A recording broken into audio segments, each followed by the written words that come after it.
يعني محفورة في نفسه.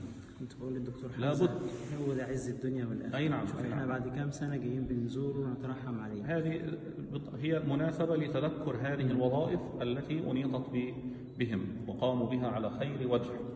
حملوا الدين في آفاق الدنيا في الشرق والغرب، جعلوا الدنيا منورة بنور الإسلام. نعم. هدى بهم الله سبحانه وتعالى الناس في الشمال واليمين وفي جميع جنبات الأرض. فندعو الله سبحانه وتعالى أن يطيقنا أن نحمل ولو جزءا من هذه الوظيفة. آمين. وأن نكون مخلصين لله سبحانه وتعالى. آمين يا رب. وأن يثبت محبة النبي صلى الله عليه وسلم في نفوسنا. اللهم آمين. آمين يا رب. وأن يحسن ختامنا. آمين يا رب. آمين يا رب. لا حول ولا قوة إلا بالله. اللهم تقبل منا أعمالنا وغفر لنا. آمين يا رب. بهذا إن شاء الله.